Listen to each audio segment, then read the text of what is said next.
Transformers Cyberverse, a toy line and show that have blossomed since its introduction back in 2018. I've already covered one of the original 2018 figures, and it was However, I also covered one of the very recent deluxe figures, which was excellent. However, let's go back to the main line for a bit. Hello guys, welcome to a new review, and today we're going to be taking a look at Transformers Cyberverse Ultra Class Clobber.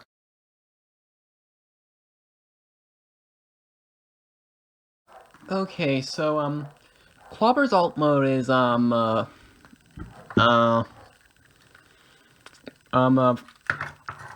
quite sure. I think it's a tank, but I'm gonna have to go to an expert on that one. So, what exactly qualifies as a tank?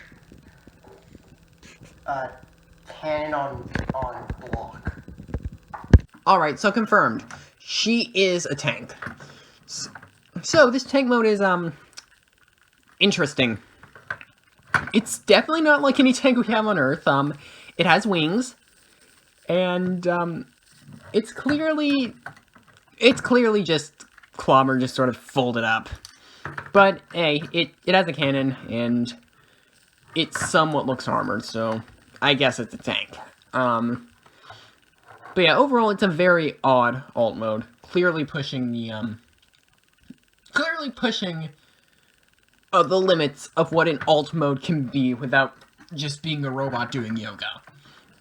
But overall, it looks fine, in my opinion at least. It's kind of dumb, but that fits with Clobber's whole thing. She's not exactly smart. But yeah, it's a fine alt mode. I personally do like it, but I know there are a lot of people out there who don't. One problem that mine has is that the arms don't like to tab into place properly, so they're constantly popping off. And that's pretty much most of the issues, quality control-wise, but overall, it's just one of those tanks that character barely even transformed in the show. I think she transformed like once.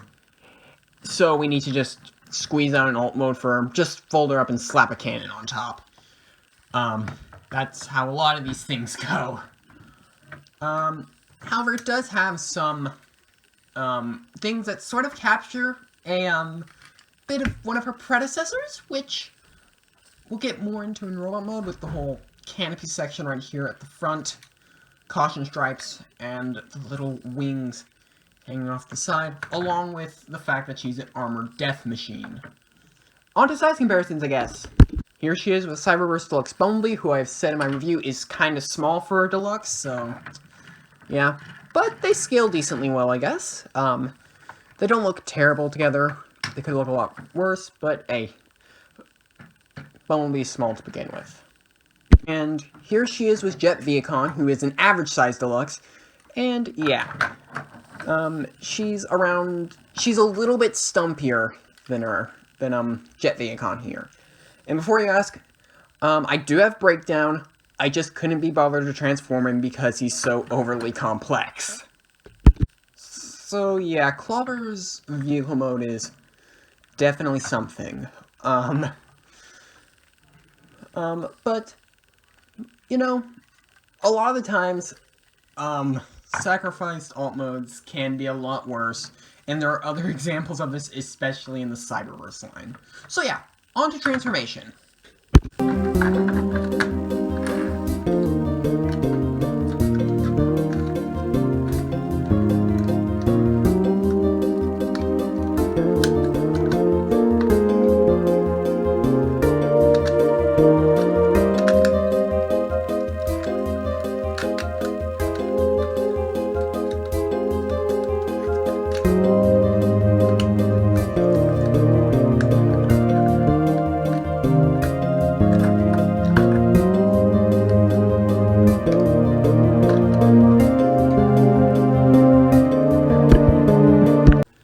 Clobber's robot mode is, it's Lugnut.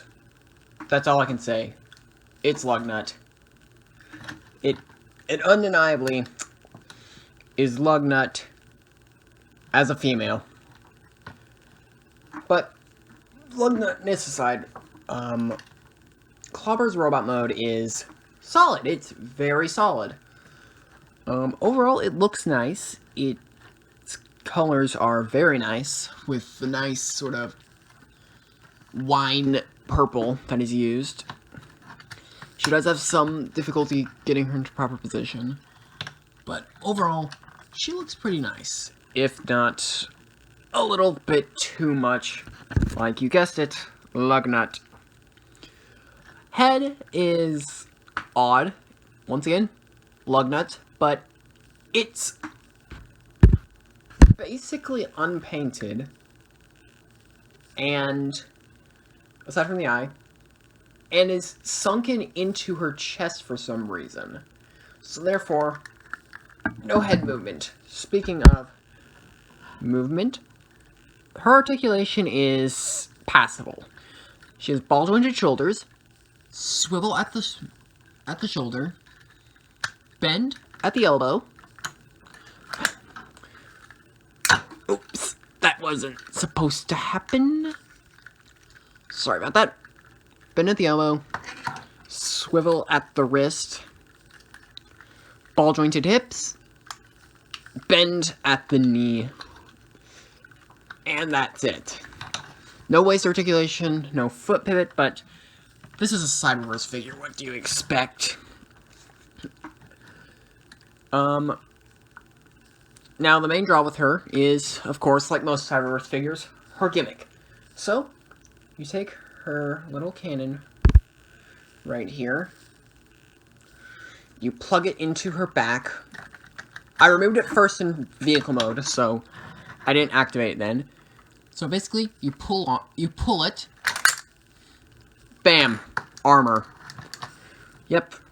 And overall, I like the look of the armor. If it wasn't done up in all clear plastic. In addition to that, it's kind of floppy and doesn't have anywhere to firmly lock in. But overall, I think the armor itself looks fine. It's a bit hard to see because it's clear, but it does have some details. It has some spikes. It has a molded in visor and mouth plate. And if you actually take a look at the box here, you can definitely see the resemblance between the two. But overall, it's a fun gimmick. It's just kind of pointless, but on the bright side, it's not intrusive in any way. It is not an intrusive gimmick, which is a rarity for Cyberverse since it is known for its overly intrusive gimmicks.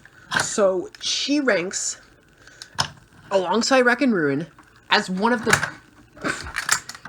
There it goes again, as one of the better figures from the line. Now personally, I only considered Shockwave, who was the previous Cyberverse Ultra class I reviewed, to be passable. But this one is alright. On to size comparisons. Here she is with Cyberverse Deluxe Bumblebee, and once again, she scales very well with him. I would say it's near perfect to the show, which I like. It's a very good scale. It makes her seem imposing, but also kind of squat. And generally, she looks good next to Bumblebee. Here's Clobber with Jet Vacon, and they're pretty much the same height. Once again, look great together. And it's kind of ironic how you expect her to be a flying vehicle, but she's the ground vehicle, and he's the and you would expect, and he's the sky vehicle instead of the ground vehicle. So, how is Clobber? She's one of the best figures in mainline Cyberverse, if not the best.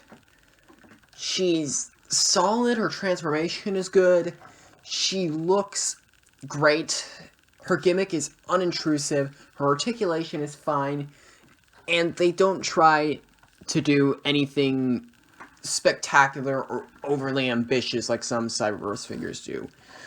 generally, out of all the mainline Cyberverse figures I got, she is by far my favorite, and she appears to be the favorite of a lot of people. If you can find her, get her. She is a solid figure, especially for the line.